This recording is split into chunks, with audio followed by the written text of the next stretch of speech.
With all the cheeseheads, the Packers Squad Show starts now.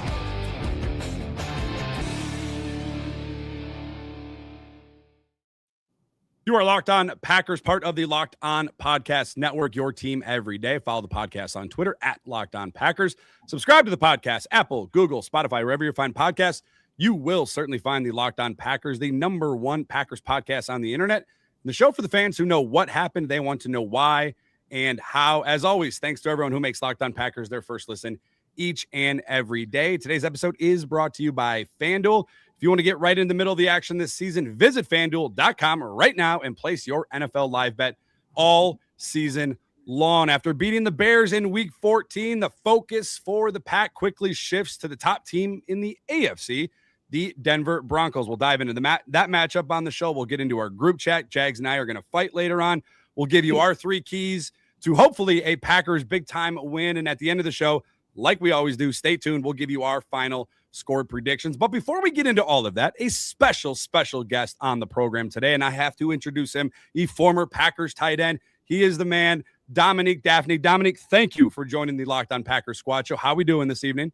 Doing good. Like we said, it was a little cold over here, but doing all right. And you are in Tennessee. So for those that aren't paying attention, in Wisconsin, where we are, where Jags and I are, it's a little chilly. I don't know about if Tennessee would classify as being as cold as it is in Wisconsin, but you know, we'll give you the benefit of the doubt. It is cold for them. It is cold for them. All right.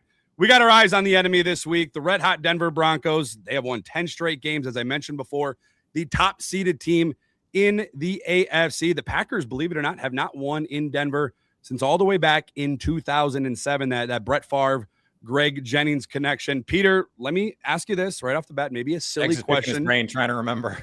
Let me ask you a silly question here to kick us off. Are you fully bought in to this Denver Broncos team? As what? Right? Like, are they? And that's the thing. Like that. So, and it's the same with the Bears. We're kind of having a very similar conversation about the Broncos as we did with the Bears. It's sort of like, okay, are they for real? As what? As Super Bowl contenders? I mean, they've won a lot of games. They beat the Texans. They beat the Chiefs. At a certain point, you look around the AFC and you go, who can't they beat? I don't think there's anybody in the AFC you go, they can't beat them. But if they play Josh Allen and the Bills, I'm probably going to pick the Bills. If they play the Texans again tomorrow, I'd probably pick the Texans.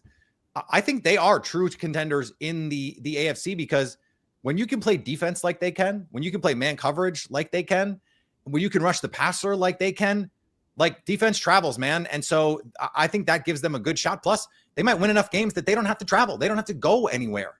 And it's going to suck to play at altitude in January against that football team. And so I think they're going to be a nightmare to prepare for. Sean Payton is a really good coach. And, you know, like it's so matchup dependent in this league. Who are they going to be bad matchups for right now, given the way the AFC is? The Bengals are a mess. The Ravens and Bengals are probably not even going to be in. So Lamar Jackson and Joe Burrow are off the table. Patrick Mahomes off the table. It's going to be a bloodbath in the AFC. Coach, when you look at the travel, Peter kind of just alluded to, playing in the altitude, what's that like? Matt LaFleur alluded to it. You know, the players taking a little bit extra time to get their bodies right, get them out, try to get acclimated as much as you can. What's it like from a coach's standpoint of preparing a team to play out west, play in the mountains, play a little bit of an hour time difference, but it's still a different time zone? What goes into the preparation from the coach's standpoint? I tell you, we played Denver, out in Denver when I was with the Falcons down in Atlanta. And we went out there and we really didn't even make a big deal about it. We really didn't. But I know this, it's a tough place to play. It's super, super loud. And it's a really, really a cool venue. But we really never said like, hey, it's the altitude and all that, because we never even wanted to put that in our guys' heads that like that's an important deal. So we really didn't even address it, Brandon. Daph, when you look at this Packers team, you've been a part of some really, really good Packers teams. You've been a part of teams with Matt LaFleur. Daph, when you look at this Packers team, what do you see? What stands out to you with this Matt LaFleur, Jordan Love Packers team? I think when I think about it off the bat, it's the defense, in my opinion, is they have so many weapons. When you talk about the secondary, talk about linebackers, the way they're playing right now, flying all over the ball. And, of course, the front four is getting to the quarterback, whether you want to argue that Micah Parsons has held every play. I mean, I will, Daph. I will argue it for everybody. Partially you should because he is, but I think they're just a very that defense is what's going to win them games coming in January and hopefully in February. I think that's something they're going to have to lean on. And, I'm always for, we talked about it, Peter, last show. I'm always for J Love, the way that he played, the plays that he's been able to make. When you talk about when the Bears showed up in cover 0 and he was able to dot, what was that? The throw to, why am I blanking? Was that Christian Watson, the slant? Yep. I was thinking Bo Melton, but I'm like, no, it's Christian Watson. He had a nice throw to him when it was cover 0. So I think they're going to lean on that defense. But, my money's on J Love all the time. He's mentioned he's played even better since you came on the show and talked about how much faith you had in him. Like you came on the show when the offense was a little bit of a struggle. Tucker Kraft had just gotten hurt, and so we were talking about what a slog it had been, and then all of a sudden he's playing like an MVP. Yeah, every once in a while I do know what I'm talking about. Believe it or not. You know what? Hey, Dom. Before we got on here, I didn't know that you were the tight end. You're one of my favorites now, man. Yeah. No, Jags is a tight end guy. He's a tight end guy. Totally, man. I love that. I love those guys. Yeah. So Dom, I'm going to ask you about this because the Broncos are a heavy man coverage blitz team. So when you're facing a defense like that, from a player standpoint, and you played because you were a tight end, you had to deal with both, right? The passing game and the blocking game. Are you thinking let's protection first or route concepts first, just from your own preparation? For me, it's definitely protection first, because a lot of it, especially nowadays with defenses, and they can disguise coverages and disguise blitzes. Like I remember we played Minnesota when Harrison Smith would blitz every down, and we had a Notre Dame check. So and we worked on that for 6 days because we wanted to make sure we had that down because we knew how much they were going to utilize him when it came to blitzing. So it's you gotta handle that first. If he can't protect the quarterback, it doesn't matter. We could be running the cutest routes you've ever seen in your life, but if he can't throw the ball, then it really doesn't matter. Peter, is this the biggest measuring stick game of the season for the Green Bay Packers? Now you look at their stretch of games. We all agreed that Philly was a big one. Then it was okay, Minnesota, you're going to get their last shot for their season. Then we're like, maybe it's Detroit. You're in Detroit. They also got to win. Then it was the Bears, obviously. What was at stake at Lambeau Field against Chicago. But when you look at this matchup, the Packers right now, one of the top seeds in the NFC, the Broncos are the top seed in the AFC. Is this the biggest measuring stick the Packers have faced this season? I mean, I know what Jags would say. The biggest measuring stick game that you face is the next one, right? I mean, that's always the deal. But what's funny is you go through it and you go, well, I think week 1 was a pretty big measuring stick game. In 2024, they don't show up in a lot of these divisional games. They don't play their best football, especially early on in those games. And they come out and they just bum rush the Detroit Lions in week 1. That was a pretty big measuring stick game, I thought. And, the Eagles game was certainly one. I think the Lions on Thanksgiving was one. So they've had some big measure. The Bears game, certainly with the way the Bears fans talk cash, I almost said something else all week. I think that was a measuring stick game too.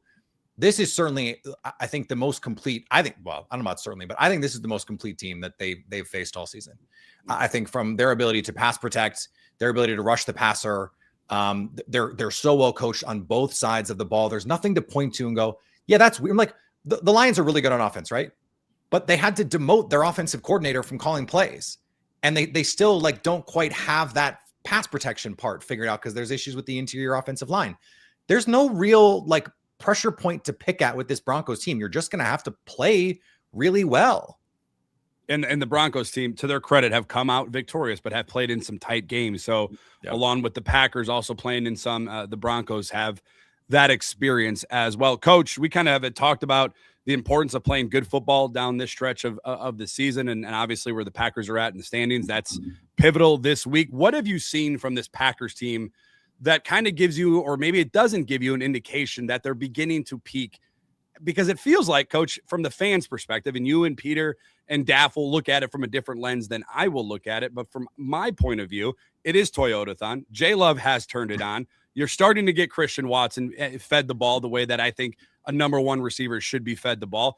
But, Coach, from a coach's standpoint, from a coach's lens, what makes you believe that this team is starting to hit its peak, or maybe not hit its peak? I think a lot of times it always depends on your offensive line. And, earlier in the season, we were in such flux because so many guys were hurt and that, but I think we're settling in. And you've seen in the last couple of weeks that the O-line is playing some really, really good football. And you're really going to need to do that this week. I was looking at a thing, and Denver's got 55 sacks this year, and they're on pace to pass the Chicago Bears 80-16. Like, holy smokes, man, that's a long time. So the Packers are going to the offensive line is going to be challenged, and if they're playing all that man coverage, they're going to bring a lot of pressure and a lot of different blitzes, and the running backs have to be spot on that. The line calls, the center's got to make sure he's going in the right direction, or the quarterback's got to get him going in the right direction. So it's going to be a chess match, but I think the O-line is going to be a big, big factor in this week's game. Is that, Peter, if I were to tell you that the Packers offensive line is the biggest X factor in this game, would you agree, or would you pinpoint something else? We did our Broncos crossover. I already recorded it. I said the number one thing is you got to protect Jordan Love. And I want to bring in Dom on this. Like, the Packers have started to use this sixth offensive lineman and really have it as a weapon. We see this around the NFL. The Bills do it, the Eagles do it, the Lions do it. And I feel like it's one of those things where I don't understand why teams don't do it more, because you're going to get a better blocker almost always at that, and not to put you out of a job or anything, right? But you're going to get a better blocker usually at tackle. Now, they can't catch the ball, but you're going to get better blocking in those situations. And then you can go play action when teams go heavy personnel. Like, I just feel like that's such a weapon that I don't know why teams don't try it more, especially if they don't have that like tier 1 level tight end as a weapon out there.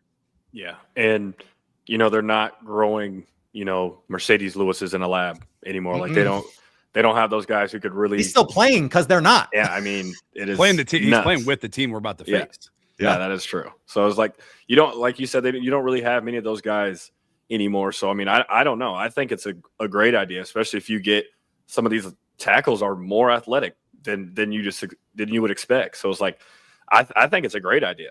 And I think it really opens up your offense of, we could really run and pass. You have no idea what we're about to do. We could do whatever we want. If you want to sit in the house, great. We have 7, and we could still get our good athletes out and be able to run routes and get open. So, I mean, I'm agreeing. I think that's something that really needs to be utilized more. And I'm not sure why we haven't. It really only gets utilized when it's like 1st and goal on the 2. So it's like, I'm not sure why people didn't realize, we could do this on the 50-yard line too. Like, we could try it anywhere and see if it could help us on our offense.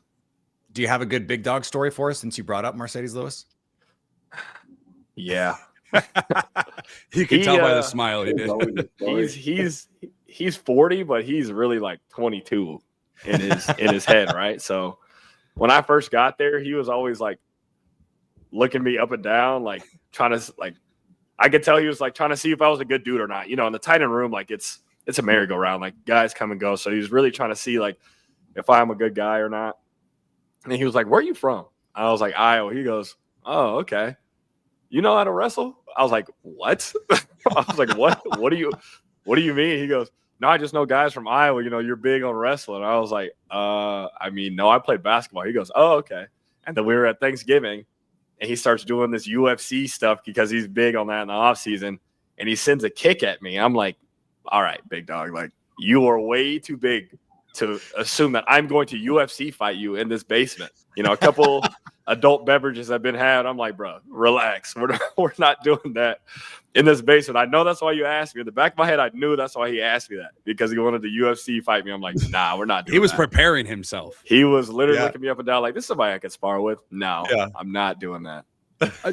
Daph, I do want to ask you, because you've been in that locker room with Matt LaFleur. Now, I don't know if you've paid attention to social media, and if you haven't, probably a good idea to stay off the dark web. But a lot of people have been very up and down with head coach Matt LaFleur, and a lot of people, he's kind of, Ed Policy hasn't necessarily, confirmed that he's going to be here, after his contract is up yet. He doesn't want a lame duck coach, as according to Ed Policy, who took over for Mark Murphy. What are your thoughts on Matt LaFleur?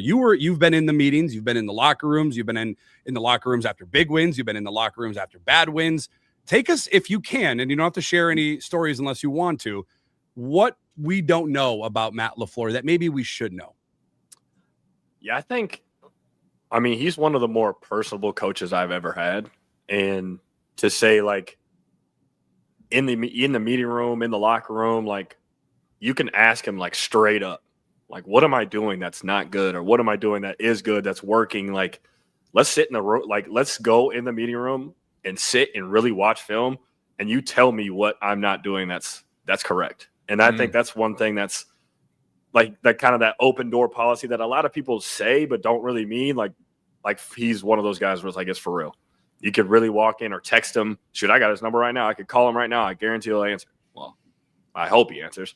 But he's one of those guys where he's just you could really talk to him like he's on the team. Like, hey, like I'm just, I really need help with this. Like sometimes it's not good to tell your coach like something doesn't make sense or you're not understanding something, but he's one of those coaches where you could really bring up something to him and be like, hey, can we just sit down for 15, 20 minutes and just go over this? Like I really need to get better at this so then we can grow as a team, as an offense, as whatever. So that's one thing I really enjoyed about being his player.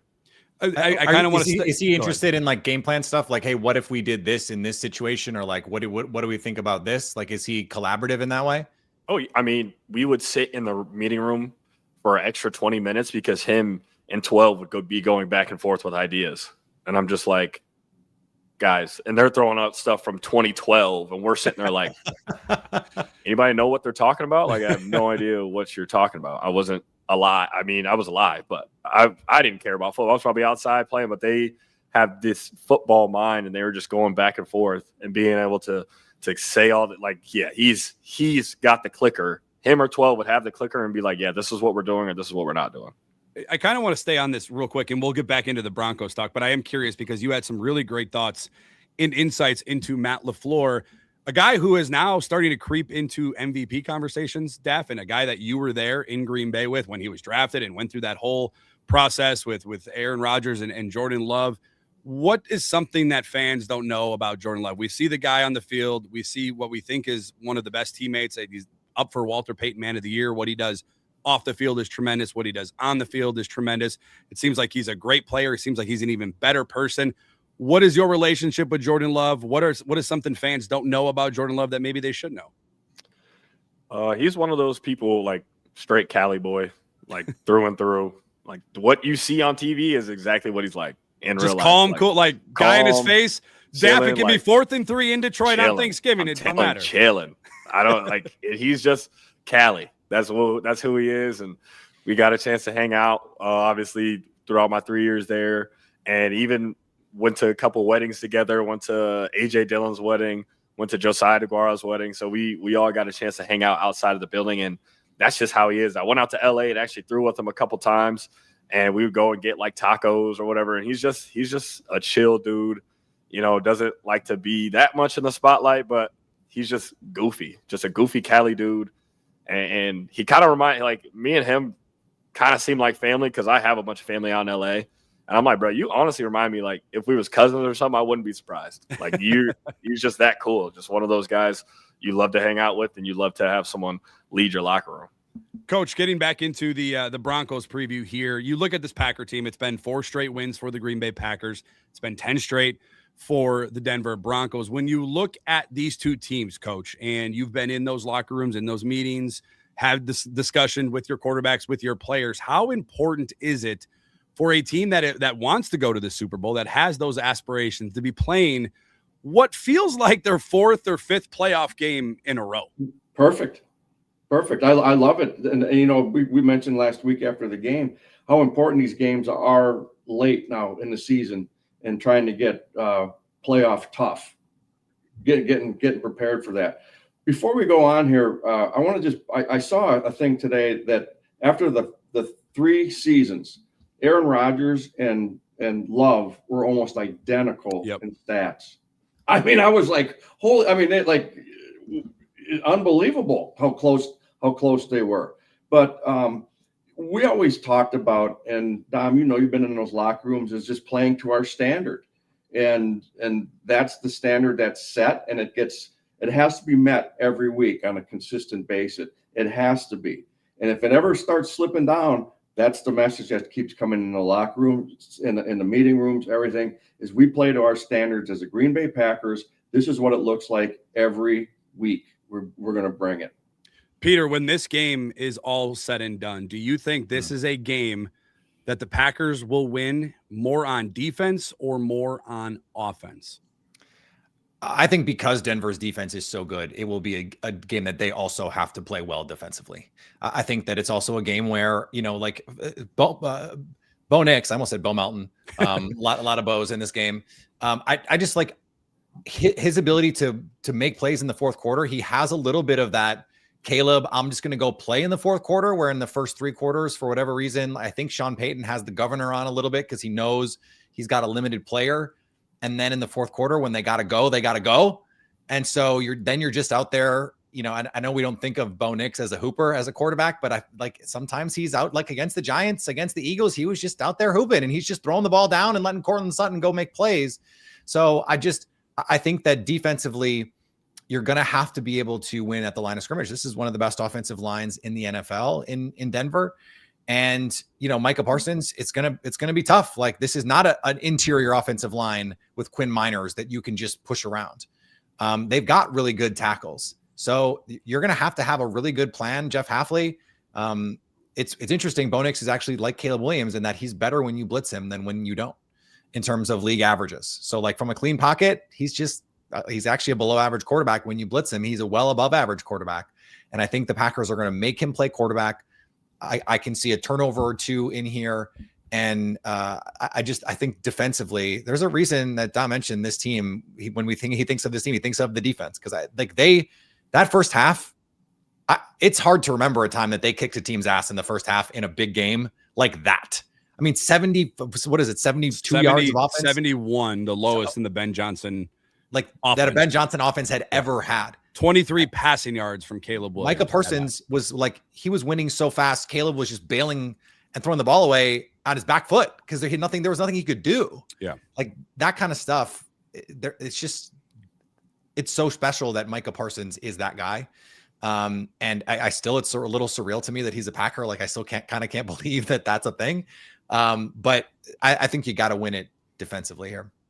The Packers got the Week 14 win over the Bears, now quickly shifting their focus to the Denver Broncos. They get set to travel out to the Mile High City. What are the keys to hopefully a Packers victory on Sunday? We share ours coming up right after this. Today's midweek edition of the Locked On Packers Squad Show is brought to you by our friends over at Mint Mobile. There's no reason to let big wireless drain your wallet, especially during the holidays. Right now, Mint Mobile is running their best deal of the year. All their unlimited plans are now 50% off. That means you can lock in 3, 6, or even 12 months of unlimited premium wireless for just $15 a month. It's the easiest way to take your overpriced phone bill and give it the Scrooge treatment. And what makes it even better is how simple Mint makes the switch. No contracts, no nonsense, just real savings and real quality service. Switching to Mint lets you keep your same coverage just for a lower price. Turn your expensive wireless present into a huge wireless savings future by switching to Mint. Shop Mint unlimited plans at mintmobile.com/lockedonnfl. Once again, that's mintmobile.com/lockedonnfl. This is a limited time offer. Upfront payment of $45 for 3 months, $90 for 6 months, or $180 for 12-month plan are required. Taxes and fees on the initial plan and the term are required. 35 gigabytes may slow when the network is busy. Capable device required. Availability, speed, and coverage varies. See mintmobile.com for more.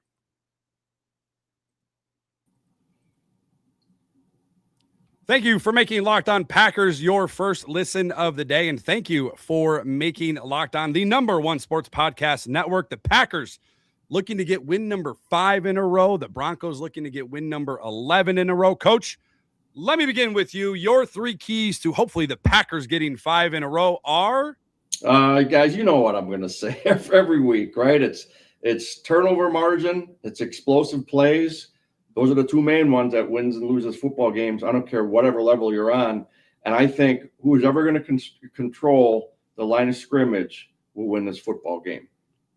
Daff, I'll go over to you. The Packers heading out to Denver to take on the Broncos. The Broncos, 10 straight wins, which is really hard to believe that that's actually occurred for the Denver Broncos. Good for Bo Nix, good for Sean Payton. Your 3 keys to a Packers win on Sunday are what? I would agree with Coach. The first one's always the ball. You can't win without it. Protecting the ball, think the second one we talked about it is protecting the quarterback, and I think the third one is that time of possession. Who has the ball for the most, and who is able to really hold on to the ball and keep it out of the other quarterback's hands.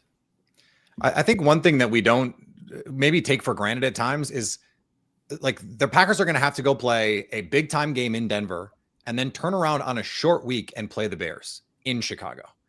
And like, I feel like, I know coach said, we try not to think about it when we went to Denver, but there is an extra toll that it takes on your body. There's a reason the Nuggets blow everybody out at altitude in Denver, because they're going up and down the court, like that's going to wear you out. And it's a reason that the teams that play after they play in Denver, historically, you look at the records, you play after in Denver, the team's records are worse. And so like there's the time of possession thing is something that I hadn't thought about until I really started to think about the scheduling part of this. And so I think Dom is right on about the time of possession part of it, especially because in the second half, guys, the Bears had a 10-play drive and a 17-play drive, and that kept the offense for the Packers off the field, which is what teams have been trying to do. Don't let them do that. So, but you have to prevent those long drives too. So the Packers can't go through. The problem for the Packers was they had 2 3-and-outs sandwiching a quick touchdown drive. They scored too quickly. They had a 6-play, 2-minute touchdown drive. So it's sort of like they were almost too explosive to help their defense out a little bit. Or they had 3-and-outs. Or that was the other. but also you'll notice the Bears didn't run the ball well until the second to last drive of the game. Yeah. Which happened when it was 3-and-out, 6-play drive, 3-and-out. And like, of course they're gassed. They've been on the field the whole second half. So your offense has to help your defense out a little bit in that regard. I think the protecting Jordan Love is my number one, because if you protect Jordan, he's been the best quarterback in the NFL from a clean pocket this year. He's also been the best quarterback in the NFL this year when you blitz. So it's sort of like damned if you do, damned if you don't, right? This is just an awesome front four though. So you have to be sound with your protections. And I think you have to run the ball. This is like, I'm not the run the ball guy on this show. I'm probably the least run the ball guy on this show. Yes, you are. I think coach might be in the running with you. But they're gonna have to. I think protect their offensive line a little bit by running it effectively, and then win the like we think of turnover play rate. I think like win the explosive play rate in this game. Be the team that has a couple more explosives than the Broncos, because if the Broncos don't create explosives, like the offense is just not that great. And so we're talking about the 2 best explosive play defenses in the NFL. I think you're going to see a lot of checkdowns, a lot of, if you can avoid turning the ball over and forcing it, a lot of throwing the ball underneath and trying to rally and tackle. I'm sorry that this is a digression, but I was thinking earlier about Dom talking about Rodgers and LaFleur with the clicker going over the tape. Yeah.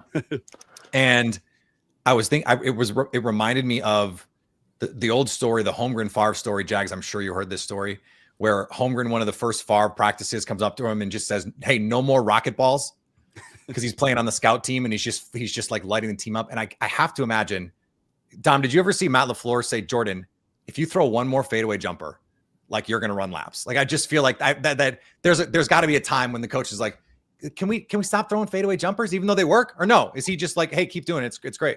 No, I actually just had a Snapchat memory pop up of us, and there was one day we scored 3 touchdowns on the defense, and we were, funny enough, we were emulating the Bears, and we scored 3 touchdowns on the defense. And I remember Jair came up to me and was like, "Bro, you had a day. You went crazy today." So I mean, the defense get a stop. What are you supposed to do? Yeah, you know what? I have to climb on top of that one, that story that you have, right? So it's one of those same deals. Favre dropped back and he just threw it up, and he gets off on the sideline, and Homer goes, "What are you doing?" He goes, "You're fully protected there." And it's like his first year he's playing. He goes, "How would I know that?" I can only imagine what those. He didn't know. He's just all ball. Well, Ty Detmer had to explain to him what a nickel defense was. Huh? Ty Detmer had to explain to him what he went to Ty one day and he goes, "Ty, Mike keeps talking about nickel defense. What is a nickel defense?" He didn't know what a nickel defense was. It's Southern Miss, man. Peter, let me ask you this, because one of your keys was the quick turnaround for the Packers. mostly agree with you, but the Bears play Sunday as well. Granted, it's a home not game. in Denver. It's a home game for Chicago. Yeah, but I don't know if that. I mean, I don't know. And Daff and Coach can chime in, and maybe they have a better sense on this. I don't know if that's much of a disadvantage for the Green Bay Packers. I do have a feeling that going on the road to face what is right now, the number one team in the AFC, which could be a Super Bowl preview. Certainly the Broncos have Super Bowl aspirations, is super laser focused on that team. And I don't know if there's necessarily an issue with the team going out to Denver and coming back. I would love to hear from Daff and Coach Jags on how they think that turnaround is for the Packers, or how that turnaround will Daff, be. Does your body recover differently when you play a cold weather game? Yeah, I mean, I feel better after cold weather games, in my opinion. Yeah. And it's just, I don't know maybe it's because I grew up in the cold and I'm used to it, and it feels good. I don't know. I always love playing in the cold because I know I'm not going to be as hot, and I can exert much more energy because I won't be as hot. I'll be able to be cooled down much quicker. But I think the worst is going from San Fran all the way home, because you know you're going to get home at 3 a.m., 4 a.m., which means I won't get to my actual house until 4 a.m. and get to bed at like 5. So I don't think it'll be that much of a difference. It's an hour difference, you know, from here to Denver. It's not, not terrible. I think they went out to Arizona, Peter. You remember that debacle before the Packers this season went out to Arizona, where they were delayed like 5 or 6 hours. Tarmac. And that was a little bit different. But Coach, let's not try to jump too far ahead, but I am curious from a coach's standpoint, how do you prepare for short weeks like this? So the Packers will obviously get set to travel out Saturday. They'll leave for Denver and obviously face the Broncos Sunday, 3:25 Central Time. But then, like Peter said, they have to kind of bounce within 6 days and go down to Soldier Field. How do the coaches prepare? I don't want to call it a short week. It is technically a short week, but how does that preparement go for these next 2 weeks for the Green Bay Packers? They just got done playing one of the ultimate short week games with the Thanksgiving Day game, and they played pretty darn well. Guys, the travel, it is what it is. I mean, they still have the same amount of time as Chicago to prepare for the Sunday game. They just do. And Dominique, have you ever played a Monday night game out on the West Coast? Those are the games that get home around 4 a.m. Mm-hmm. Those are tough. But the cool thing is you guys could go home and sleep, and the coaches went right into the office and started working. Yeah. So, but the thing is, it is what it is. I mean, you still have the same amount of time to prepare. I wouldn't make as big a deal of the Denver deal as like the altitude and all that. I didn't think it's not that the short week matters to me. I think I was piggybacking on Dom's point about the time of possession. I think possessing the ball is going to be really important because you want your defense to be fresh to play the Bears. So possessing the ball at altitude is also going to wear on them, right? Like, I know they live there and everything, but it's still thin air. Like, if you possess the ball for a long time in Denver, I think that it takes a different toll on the defense than it would otherwise. And it's going to take a different toll on the Packers defense when your best player is, I mean, I know Micah is a brick outhouse, or like that. He's still 245, 250 pounds. And Quinn Miners is 330 and Garrett Bowles is he's got big dudes leaning on him all game. That's a lot of wear and tear on his body. And so if you can protect him a little bit, that's why it would be huge. We haven't talked about it yet. Dom's guy, Lucas Van Ness from Iowa. Oh yeah. Back at practice today. Came back to practice. I think that could be huge because it helps keep Micah fresh. It helps keep Rashawn Gary fresh. Kingsley Enagbare coming off, I thought, his best game as a Packer in a long time. Yeah. I mean, that hit on 3rd and 1, guys. I don't think we spent enough time talking about that play in our post game. Turning point potentially that we kind of overlooked. 3rd and 1 to turn it into 4th and 1. I mean, if that's 1st and 10, they probably don't call that same play. And he doesn't just make it that was not to go back in time, but I just think it is indicative of this team. Like, Coach, it had to warm your heart to see the paint chips flying off guys' helmets in that Bears game. I mean, they came to play a physical brand of football, and that was the knock on a lot of the Aaron Rodgers teams, was that they were not a physical enough team in January. Yeah. The thing is, most of the teams in the NFC North are built that way. Dom, I think you can relate to that. I mean, since the NFC North, you got to win in the cold at the end of the season. And the old black and blue division, that's still, the Chicago Green Bay game to be fireworks. And that back, I don't know his name, guys, the back, but him and Cooper. Kyle Monungai. Yep. That's one of your. Yeah, Bears fans tried dunking on that, and I don't know why. I thought it was a physical on both sides of the ball. Man. It was. Don, did you call an Iowa a Monungai game, a Rutgers game? No, but we did like a podcast on the game. Yeah, plenty of times. So you watched it. Like, do you remember him in college at all? Yeah, no, he was the best player on their team. And you can see why. It was him and Ethan Kaliak-Manis, their quarterback. It was between those two. He was a dog. He was the best player on their team. That at one point he was leading the team or the Big Ten in rushing yards and in rushing touchdowns. Like, he's a great player, physical, as you can see. And, he just plays that physical Big Ten brand of football, and it's kind of gone over into the NFL. That's why Pat Bryant is playing for Denver right now, guys. That Troy Franklin was playing for them, and Marvin Mims was playing for them, but they had to get Pat Bryant out there because he can block. He's 6'1", 215, 220, Packers type in a lot of different ways, but he's out there because he can block, and you need those guys. I mean, Daft's team had Alan Lazard. Matt LaFleur called him a war daddy. Like, you need those receivers out there blocking in games like this, and it's going to be, it's kind of a bummer that it's going to be 55. Like, I was kind of hoping it was going to be 35. In Denver this weekend, but not if you ask Jay Love. Okay with it. He not a fan of the cold. Cali guy. I love the honesty. I love the honesty. It's gonna be a heat wave out there compared to what they've been playing. He is gonna. Daft, did you hear him? He was on the Pat McAfee show saying, "I kind of like the domes. I like the indoor warm weather. I can kind of." I mean, it goes to your point. He's the Cali. I didn't see it, but I know he does. I'm aware. When we had those cold practices, you'd always see him be the first one to run off the field, be right next to the heater like this. I'm like, he's one of y'all us. Are from the West Coast, that's for sure. Did you guys see the Buffalo defensive tackle warming up Sunday in a full on parka? Jordan Phillips, yeah. It's like, you can't be 330 You can't be 330 pounds warming up in a coat like that. Come on now. Hey. I don't want to. Yeah, you didn't wear long sleeves though, Daff. I remember seeing you catching some touchdowns in some big games late in the season. You didn't wear the long sleeves though.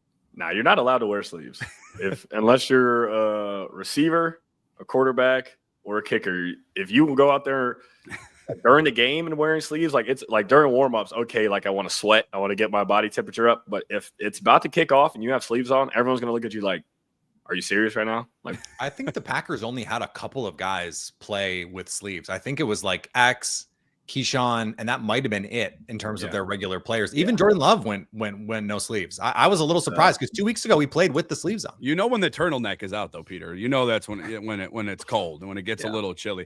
Peter, you mentioned third down, and I want to put a pin in your JJ Enagbare comment because I want to come back to that in a second. But I think something that we haven't really mentioned, and something that it's not going to break any news where I'm talking to a former player and a former coach, but the thing that I think is going to swing this game for either one of these teams is who wins on third down. Let me just run some numbers by you guys. Right now, the Green Bay Packers coming into this week, they're the number one team at converting on third downs. Look how important it was in that game against the Chicago Bears. They got off to their scoring start with that Christian Watson touchdown with a third down conversion. It was 3rd and 10 when he made that. Jordan Love made that throw to Christian Watson, and that game kind of took off for the Packers, certainly in the first half, after converting that third down. Now, on the other side, we've talked a lot about the Denver Broncos and their front seven and how they get to the quarterback, 55 sacks, and they're on pace for the 85 Bears. That's all great. They're the 4th best defense on third down from a defensive standpoint. So it's like two, ginormous, guys going at each other, trying to figure out who's going to win the third down battle. I think whoever wins that battle is really what's going to end up winning that game. But I said, Peter, I wanted to come back to the third down discussion. You mentioned JJ Enagbare making that stop on third down. I'm going to put you on the spot real quick because it's something that crossed my mind when you brought up that comment. Is he the number 2 pass rusher right now for this Green Bay Packers team? The thing is they kind of don't have a number 2 pass rusher right now. Like, Rashawn Gary is their number 2 guy. He's just like, he's not playing great as a pass rusher. Like, I think he's doing a lot of things well. I thought he played better than he got credit for against the Bears because Caleb made him look slow a couple of times in the open field. But like, Caleb's really fast. Like, I didn't realize how fast he was. He looks faster this year than he did last year even. And so Rashawn Gary's a freak athlete for 6'5", 270. It doesn't matter. Like, you can be a freak athlete for 6'5", 270. You're not going to you're going to look slow in the open field, chasing down really fast play. If he tries to run after Christian Watson, those are two alien level athletes. One guy runs 4.3 and one guy runs 4.65. Like, there's just going to be a difference there. One of the things that the Packers have done so well this year, the reason that they're one of the best third down teams is because they consistently face the least distance on third down. You get to 3rd and 4, it's a lot different than 3rd and 6. So that's part of this. I know that Jags, we've talked about the call sheet. You got your 3rd and 6 calls, you've got your 3rd and 8+ calls, those kinds of things. Dom, when you're in those offensive meeting rooms, when LaFleur wants to call a 3rd down play, is that like, to the best of your recollection, are those really game plan specific, or are you guys trying to call like, these are our plays, we're going to run our stuff on 3rd down because these are our best plays? Yeah, I mean, you have your plans that kind of based off what they run on 3rd down. So it's like 3rd and short, or it's 3rd and medium, 3rd and long. You have an idea of what they're going to run. So then we have 4 or 5 plays for that situation. So you kind of already know. You practice it on, what would that be, Thursday? That's usually your 3rd down day when you practice a lot of those plays. So when it gets to that situation, it's 3rd and 6. Oh, they like to run man here. Okay, well, let's get some of our mesh routes in. Let's get some of our man beaters, and you kind of formulate a game plan off what based off of the film that you watch of what they're going to run, whether it's 3rd and short or whether it's 3rd and long. There you have it. Our keys to hopefully a Packers win out there in Denver. Coming up next, each week we love to bring you as close as possible to the Locked On Packers Squad Show and share what we are discussing in our group chat. Stick around because there might be some fights in this one. We'll share those details right after this. Today's midweek edition of our Locked On Packers Squad Show is brought to you by our friends over at FanDuel. NFL Sundays, well, they move fast. One play and suddenly everything feels different. That's what makes live betting with FanDuel so much more exciting. Not just watching the game, you're reacting to it in real time. And with FanDuel, you can place bets as the action unfolds. Every drive, every momentum swing, every single highlighted moment. Live betting is the best when the game starts to shift. A receiver gets hot. Christian Watson takes a 41-yard slant to the house. A defense tightens up with a Micah Parsons sack, or the momentum flips after a turnover. And FanDuel lets you jump into every moment super easy. You can bet on the next touchdown score. You can bet on the next drive result, totals, and more. It keeps you locked into every snap, every drive, and every possibility. So if you want to be right in the middle of the action this season, visit FanDuel.com right now and place your NFL live bets all season long. FanDuel, the game moves fast, and so can you. Once again, that's FanDuel.com. One of our favorite segments each week, we love to bring you into our group chat, share the things that we are discussing around our favorite football team. And as always, this week, it's no different.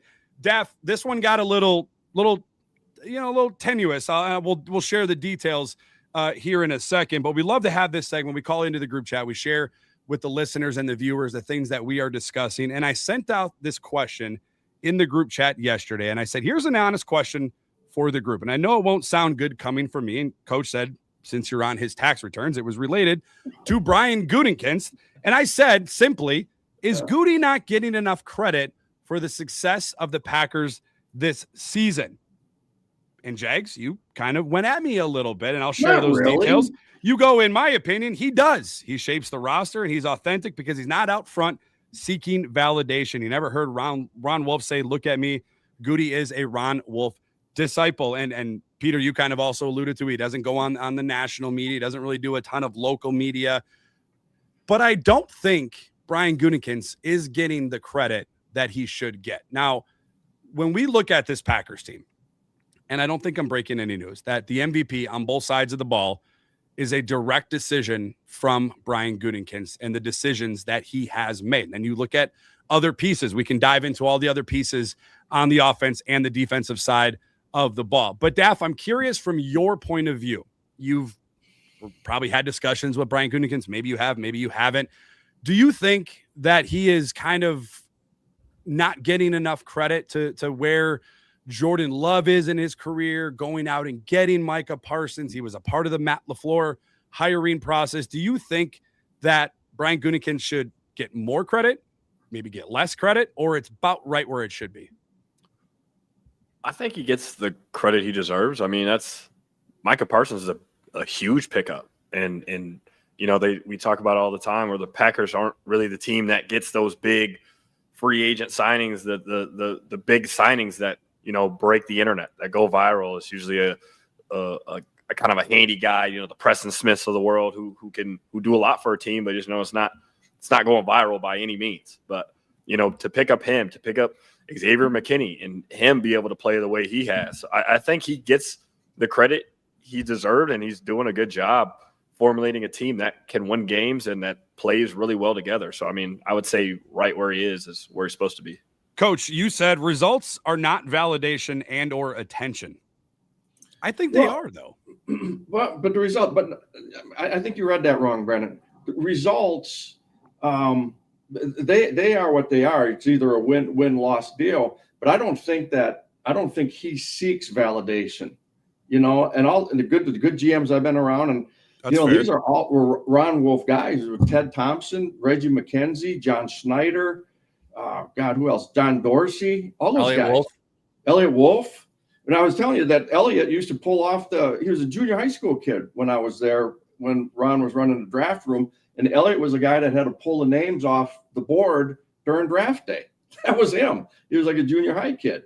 But you look at all of Ron Wolf's tree, where do you know, like, those guys were always trying to draw attention to themselves? I don't think I've seen that.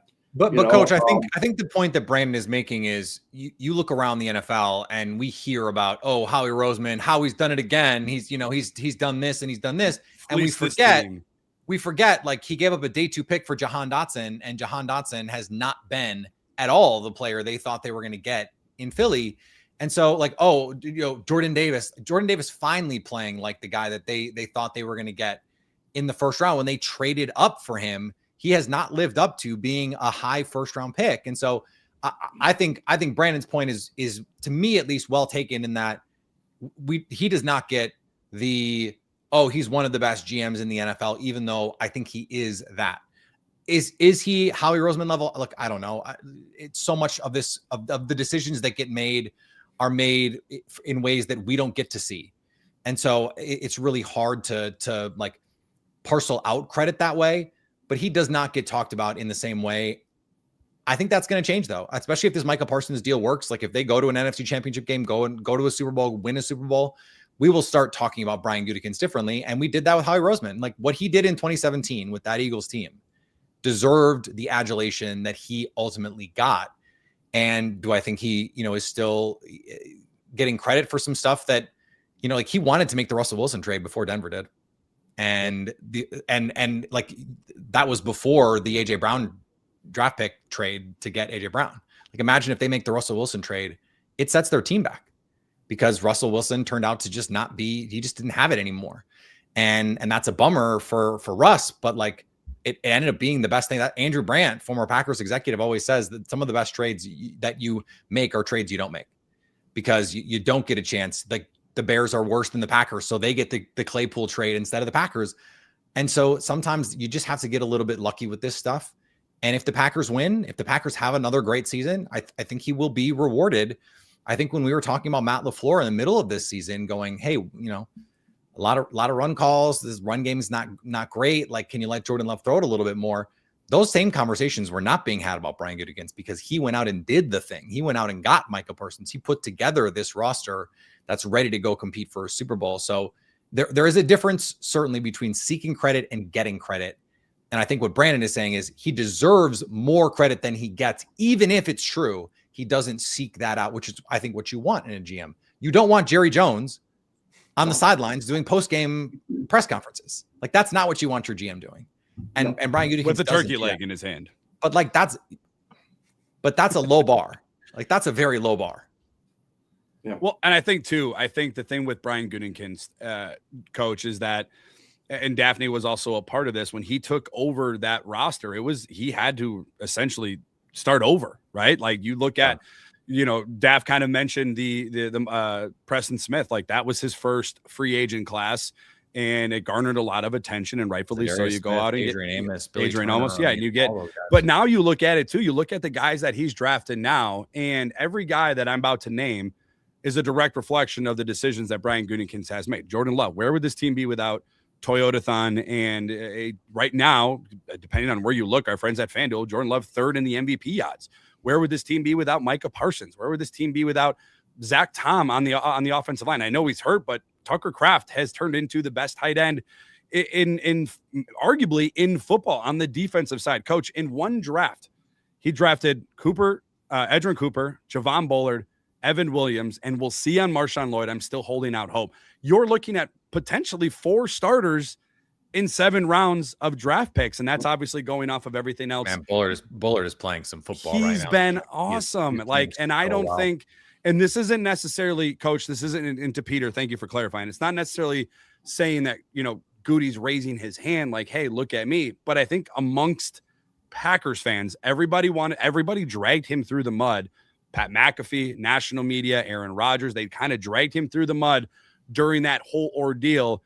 Where would this team be if they kept Aaron Rodgers? Because a lot of GMs probably would have kept a 4-time MVP on their roster and would not have had, the I'm trying to think of the word that I can say on the show, to have the guts to go out and there you go out and draft Jordan Love while Aaron Rodgers is playing some of his best ball. And then we see him win a couple of MVPs after they draft Jordan Love, and then to say goodbye to Jordan Love and then usher in the Jordan Love era and then have the youngest team in the NFL these last few years and still have the success that they've had. Now you want to see him win the NFC North. You want to see him advance past the NFC divisional round, which they haven't done so with Jordan Love, but I think that will change this year. I'm curious, Daf, from your point of view, have you ever had any interactions with Brian Gutekunst? Have you ever had any discussions? Is he come in the locker room? I don't know if he goes into team meetings. I don't know if the front office guys kind of linger around in those parts of 1265, but any interactions,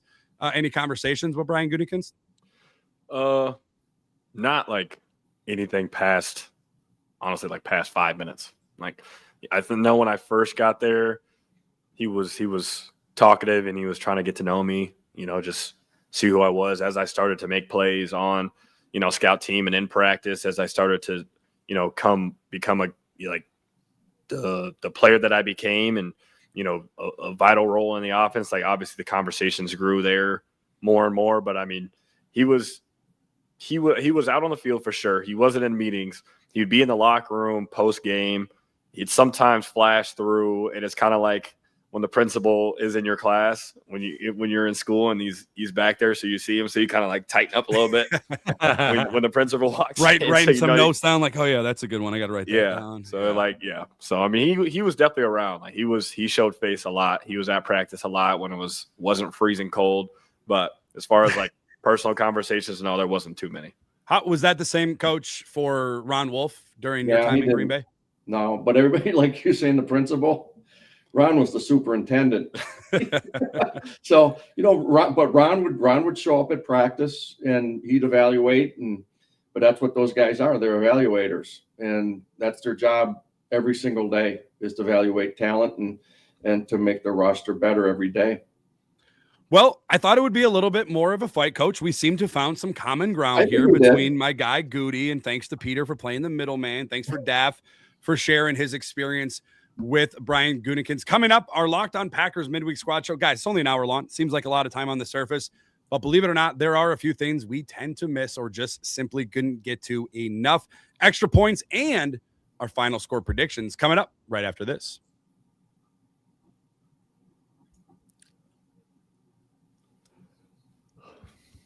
The Green Bay Packers will head out to Denver to take on the Broncos on Sunday. The Packers riding a 5-game win streak. The Broncos riding a 10-game win streak. Something's got to give. Peter, I'll start with you. Extra points of this week. What did we miss? What didn't we get to enough? What is your extra point of the week? So we've talked about Evan Williams. I hinted at it. Javon Bullard is playing the best football that I've seen him play in his career. He was a player at Georgia. He played in the slot at Georgia for Kirby Smart. And was really good, but they needed him his last year there to move and play safety. And he did it, and he played it really well. And I think they maybe overloaded him a little bit last year, where they were like, okay, you're a safety. And then they needed him because Jair Alexander was in and out of the lineup. They moved Keyshawn Nixon outside, and they said, okay, you're a slot. And I think he was underwater a little bit, just trying to keep his, okay, what's my assignment here? What's the call here? What does this look like? And this year he's just playing so fast. He plays so physical. And listen to Jeff Hafley talk about him. You know what a coach thinks about a player when they get asked about him in a press conference. I can listen to Jeff Hafley talk about anything. Well, that's true. But he just lights up. He just lights up. And he was like, I wish I had 11 guys on the field like Javon Bullard. I thought he played awesome against Chicago. And they're going to need him this week because this is a team that can beat you in a lot of different ways offensively. Sean Payton loves to use what you're good at against you, loves to use your aggressiveness against you. And so they've got to be on their reads this week. They've really got to be on their details, and they're going to have to be able to catch. So yards after catch above expected. So what is an average play yards after catch? The Packers are the number 1 yards after catch above expected defense in the NFL. They tackle really well. They're really, really fast. And I wanted to shout out Javon Bullard because I think he's playing as well as any nickel right now in the NFL. To your point, because I love it, Peter, Tom Brady, I don't know if you had the volume on during the television broadcast against the Bears game. He highlighted Bullard as being one of the best defensive players he's covered this year. Like, he absolutely loved that dude. Coach, your extra point of the week?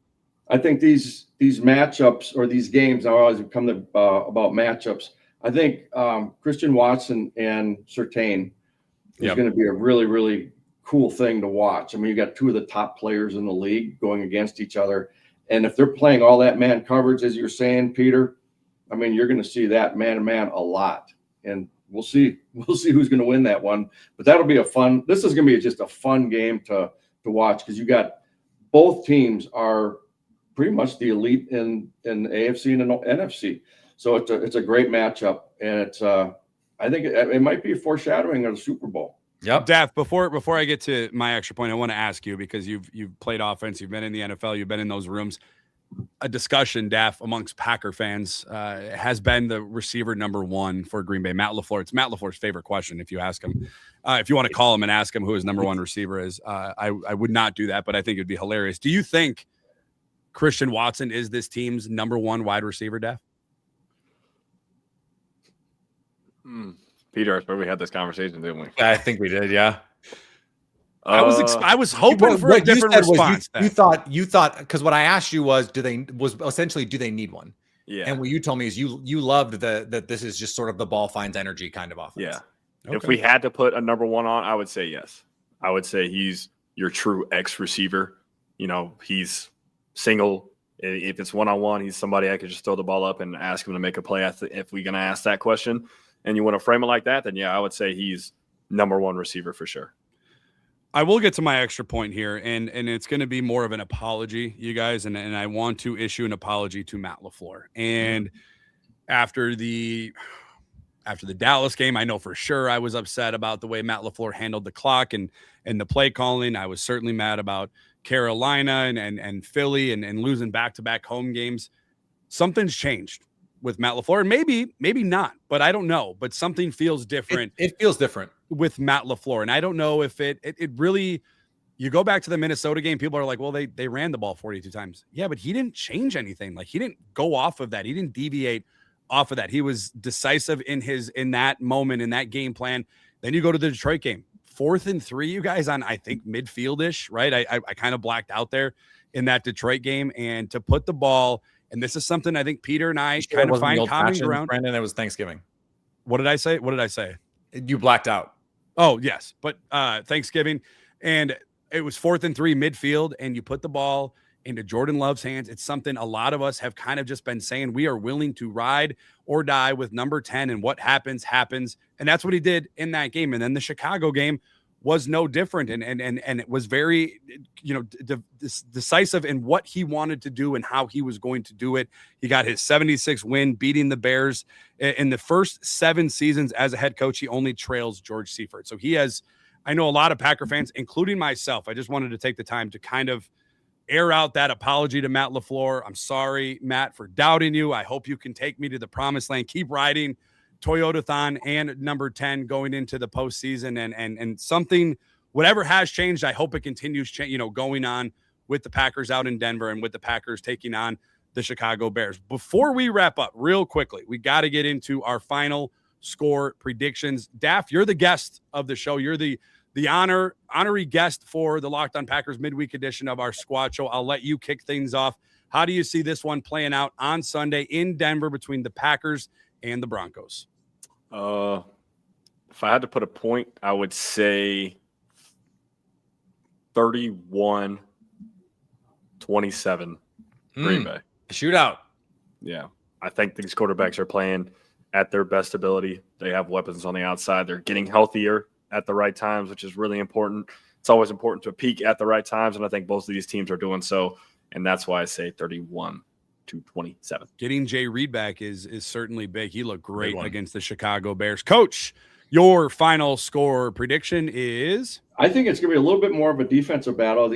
Both these defenses are freaking great. I'm going to say this. I'm going to go 24-21, and it's going to be a last play field goal to win the game. Brandon McManus, former Denver Broncos kicker, getting a little, not revenge, of course, but it would be a good storyline. Plus, like, how many times did we have to talk about Brandon McManus on the show because they were letting him kick with an injured quad? If you're a kicker, you need your leg. Like, that's just, it's going to be hard to do. I'm with Jags on this one. I think it's 21-17, that kind of thing. I think it's gonna be a close game. I think it's gonna be a good game. It's gonna be a physical game.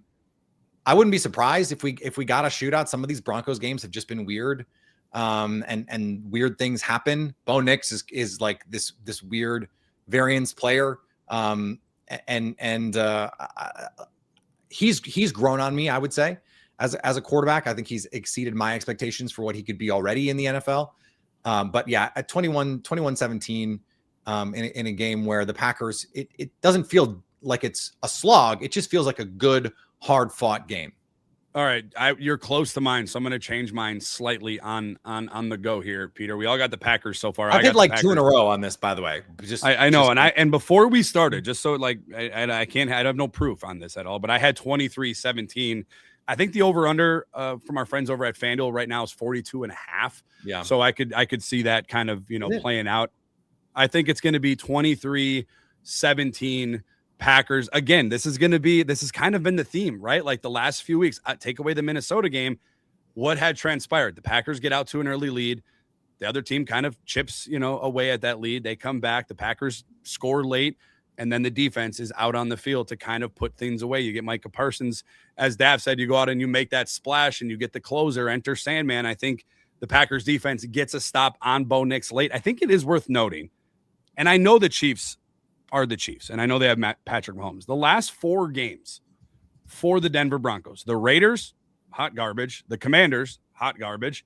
The Chiefs, not great this year. I think their run is coming to an end. And then before the Chiefs was the Raiders again. So they didn't look good in either of those Raiders games. And they didn't look good. And I will put Houston. That was the game before. And Houston in that moment didn't look good either. And they just got out of that game with a 18-15 win. So Denver, the Packers have been playoff mode for now a few weeks. Denver has not really been pushed. Now they're being pushed in the division a little bit with the Chargers and whatnot.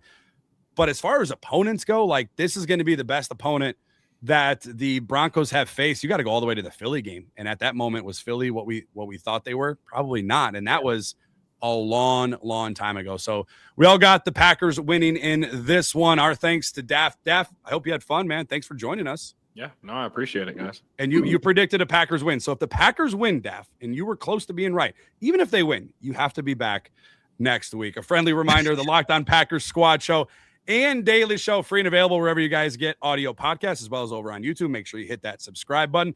For Peter, for Coach Jags, for our guy, Daph, we will sign off for now. Remember, Peter's got you covered for the rest of the week. Make sure you tune in. Make sure you listen. Make sure you subscribe. We also got you covered on Sunday after that final whistle, right when it's over. Peter will go live for 30 minutes. Then you get all of us for an extra 60 minutes on the Packers post-game talk right here on the Locked On Packers YouTube channel. Thanks to each and every one of you for tuning in. Thank you for making Locked On Packers part of your day each and every single day. And also, thank you for making Locked On the #1 sports podcast network. And as always, stay Locked On Packers.